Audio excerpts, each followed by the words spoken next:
I guess the best way to learn how to balance equations, in my opinion, is just to go through and balance a bunch of equations. So we're going to go through, and I have a few examples. Obviously, our objective of this lesson is to be able to balance a chemical equation. We've talked about chemical equations. We know that the things on the left of the arrow are the reactants. The things on the right of the arrow are the products. The arrow is the yields sign. So, if I look at this, a molecule of fluorine reacts with sodium chloride to yield sodium fluoride and a molecule of chlorine. Now, one thing that's important to remember, ladies and gents, are these two things right here. Fluorine, chlorine. What are those two things? Tell me something you know about them, Brooke. They are super sevens. That's excellent. That's what I was looking for. They are super sevens.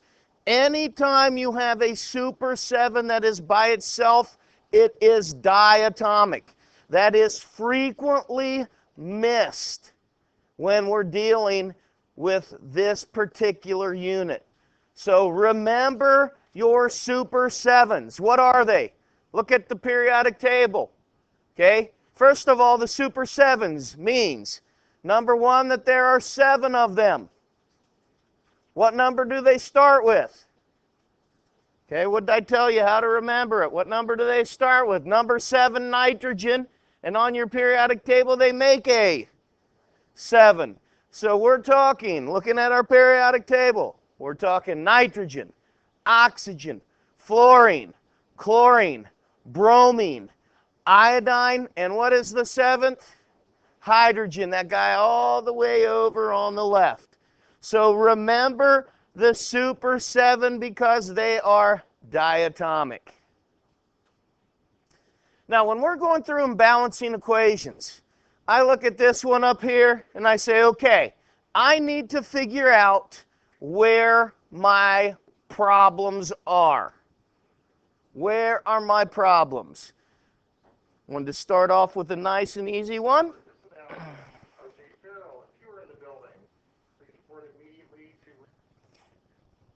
I look at these and I can say both of my diatomics are going to be something that I'll have to deal with, because I can see on my product side over here that I only have 1 fluorine and I have 2 fluorines. I can see here on my chlorine side that I have 1 chlorine and 2 chlorines there. Now, a lot of the times when I see people balancing equations, that they want to do something like this. They say, okay, I've got 2 fluorides right here. What I need to do is have 2 of them here. What have I now done? What have I now done with that? Think about charges, right? Think about charges. Are my charges balanced there now? Okay, that's telling me right here that I have 1 sodium and I have 2 fluorines. Is that net 0? Absolutely not. So I cannot balance equations using subscripts. I need to use coefficients out in front of my specific items here. So I'm going to put a 2 there in order to get 2 fluorines. So now my fluorines are balanced, right? I have 2, and it's like this. Here's my little fulcrum here to my teeter-totter. The balancing sign is the arrow. So I have 2 fluorines on the product side. I have 2 fluorines on the reactant side. I know that I have to put a 2 right here because my chlorines are not balanced. So when I put a 2 there, I find out that I have now balanced this equation. All right? I have now balanced this equation. I go back and check, and I look at all of my specific elements. I have 2 fluorines. I have 2 fluorines. I have 2 sodiums right there. I have 2 sodiums right there. I have 2 chlorines. I have 2 chlorines. I have balanced this equation, haven't I? Can I reduce anything? Can I reduce? No. Okay, what I mean by that is, go ahead and look at all of your coefficients. Because could I have this balanced and reduce some? Yeah. Okay, I could get it balanced and be able to reduce. I just left out a number that I could have used first. All right. Do I need to put 1s right here? Okay, I think on WebAssign they ask you to. Okay, I'm pretty sure on WebAssign you'll have to put 1s, but those 1s are not necessary. Okay, let's move on to our next one. Maybe. Maybe. Maybe. Whoa, I think it was there. Okay, go ahead and write this down. I'll give you a second to write this down, then we'll balance it. As I'm looking at this particular problem, once again, I step back and I try to determine where my biggest problem is. I look here and I say, all right, here is a problem, my phosphates. My second problem is that my magnesiums are off. And my third problem is potassiums. Now I have to determine which one I want to go at first. Which one of these problems? What I like to do is I like to consider a polyatomic as one thing instead of breaking it apart. So instead of looking at the P's separately than the O's in the phosphate, I like to keep them together if I can. Now what do I mean by that? I check here. Here's phosphate. Do I have phosphate in the product? Yes, I do. So I'm going to try to keep them together. If I would have something like in the product side PO3, then I would have to break them apart because that's not the same polyatomic. But in this case, I have the same polyatomic. So when I address this, I'm going to worry about the polyatomic first. Anytime I have elements by themselves like that, I save those till later on because those are easy to balance. There's only one of them. They're not with anything. So I save those for last. So where I'm going to start with is I'm going to look at that phosphate and say, okay, I have 2 phosphates right here. So that means I'm going to need to put a 2 right there to give me 2 phosphates. Now my phosphates are balanced. Where do I go next? It doesn't matter because I have 2 elements and I have 2 lones, meaning, the potassium and the magnesium. I'm going to just go ahead with the potassium because I just knocked that off right over here. How many potassiums do I have? How many do I have on that product side? 6. So I need to have 6 potassiums right here. 6 potassiums. Now the only thing that is not balanced is what element? Magnesium.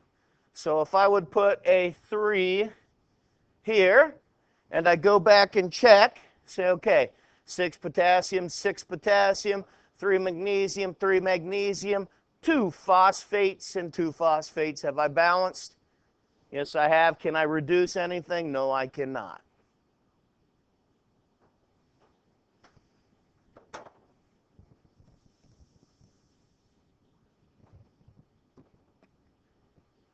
Go ahead and copy down this one.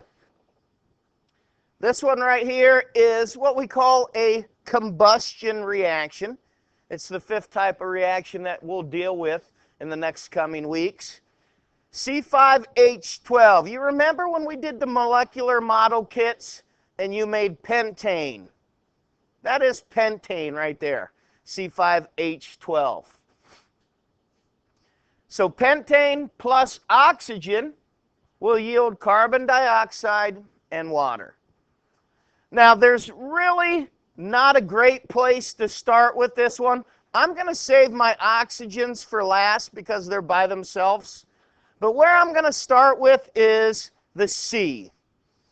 So I'm going to come over here and put a 5 right here because I know that that will then balance out my carbons. I have my carbons balanced out. I said I was going to save my oxygens for last because it's a single. Okay, there's only one right there. So that means that I would next go on to hydrogens. I look at hydrogens. I have 12 hydrogens on my reactant side. So that would mean that I would need a 6 right there to balance out my hydrogens. Now, the final part of that now is that I have to look at my oxygens.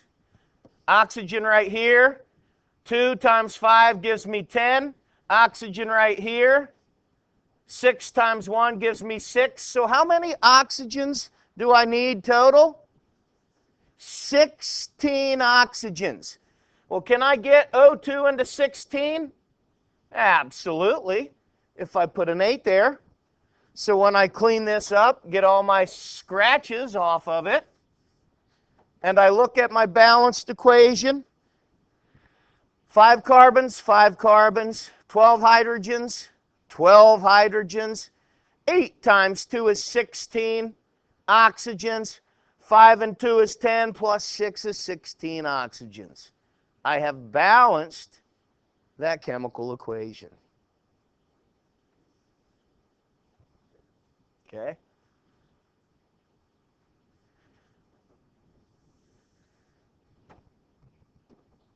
Here's the next one. Go ahead and copy her down. Iron plus a molecule of oxygen will give us iron 3 oxide. I look at this guy here and I say, my biggest problem is that I have oxygens odd and even. Okay? What do I mean by that? On this side, my oxygens are even. On this side right now, my oxygens are odd because I have 3 of them. Can I ever make O2 into an odd number? It can't be done. So I know that whatever I do, I am going to have an even number right here for this oxygen because O2 can never be even. So I'm going to start off. It's real easy to get me my first even number. I'm going to add a 2 here because that will give me 6 oxygens. I put a 3 here to also give me 6 oxygens. And then I look at my iron. If I put a 4 here, now my iron is balanced out. Okay, so that wasn't too terribly challenging.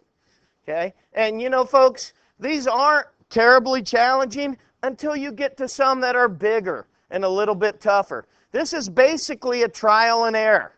Okay, a trial and error. Hopefully we'll get to one that is a little bit different, but hey, we'll see what we got next.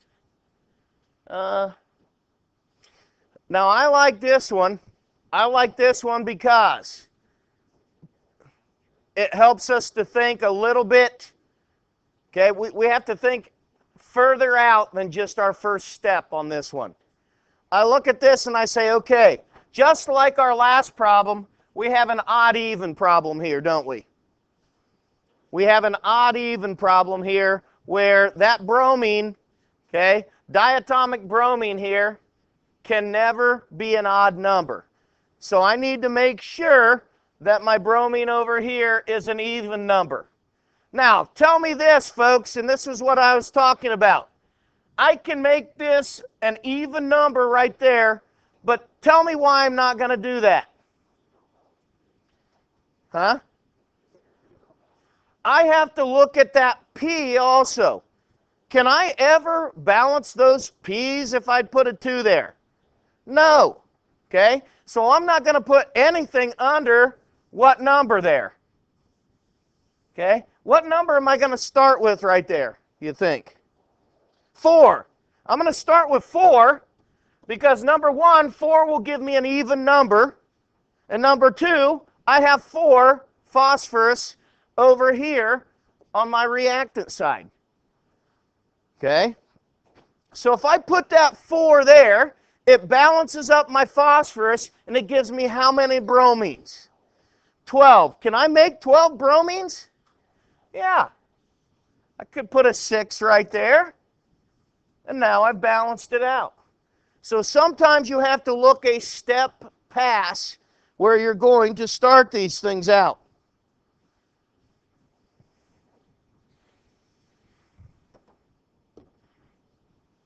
Copy this down. Okay. Once I've written this down, what are some of my problems? Okay, who can tell me one thing that you can see here that is going to present us with some difficulty? Anyone? Anyone?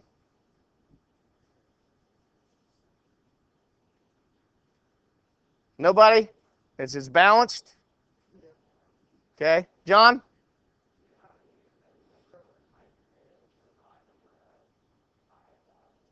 Okay. Hydrogens and iodides look to me to be the problems right now, correct?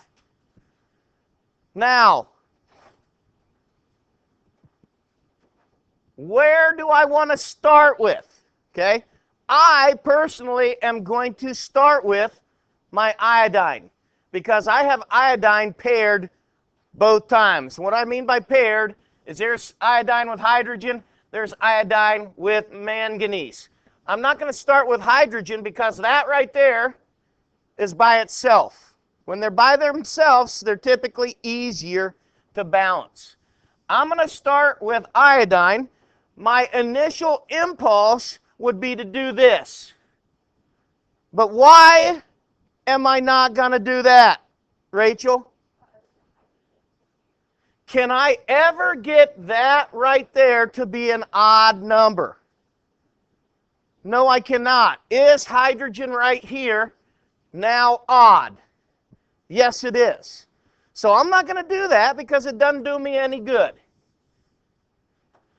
So I'm going to have to think a little bit further out and say, okay, what if I would put a 2 in front of here? If I would put a 2 in front of there, that would give me how many iodines? 6, which would lead me to put a 6 here, correct? It's going to help me out now because that hydrogen is an even number, so I can now easily balance out my hydrogens with 6. All I have left is to get my manganese balanced, and there I am.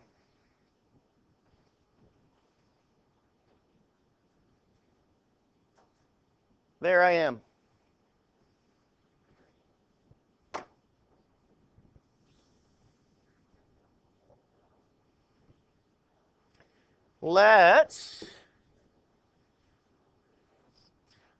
All right, this was one.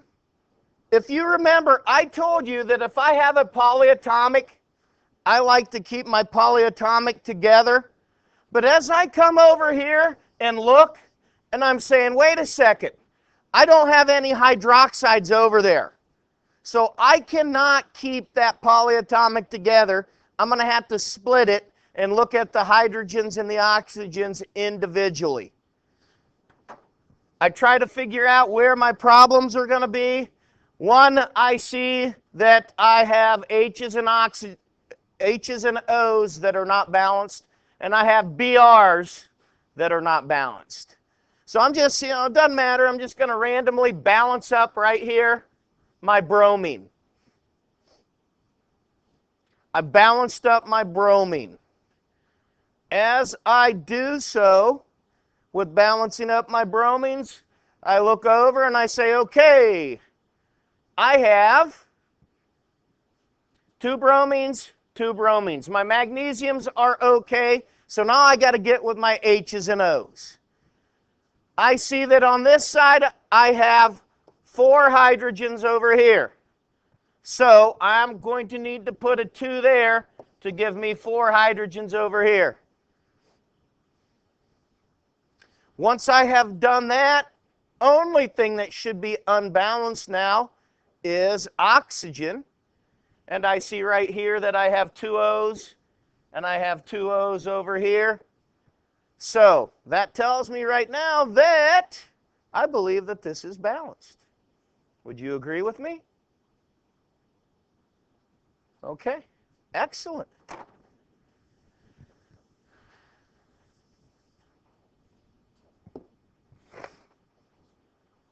Go ahead and write down this double replacement reaction and then balance it. Okay, as I look at this one, okay, I can see that there's a lot of things going on here. Number one, I check and say, okay, I have carbonate and I have carbonate, so I can keep that polyatomic together. I have phosphate and I have phosphate. I can keep both of my polyatomics together, so I don't have to break those up. That makes that a little bit easier. Now, what I am looking at as I step back and see this one, I'm going to start with sodium right there, because I have an even and an odd number of sodium, and obviously I need to get those on the same page. So I'm simply going to make this and this as so, because I'm going to even up, I guess that'd be my least common multiple, right? I'm going to take sodium to 6. So now I have 6 sodiums total. Well, by putting that 2 right here, I have also balanced up my phosphates, haven't I? Good thing. It's always nice when that happens. Okay. I look over here and say, okay, how many carbonates? 3 carbonates. So I'm going to put a 3 right there, and look at what that did now. That balanced up my calcium, didn't it? So I look back, 3 calciums, 3 calciums, 3 carbonates, 3 carbonates, 6 sodium, 6 sodium, and 2 phosphate and 2 phosphate. Okay? What do you think? Give me a thumbs up here, get them nice and high. We all right with this? Front row looks good. Second row's okay. Third row, fourth row. All right, excellent.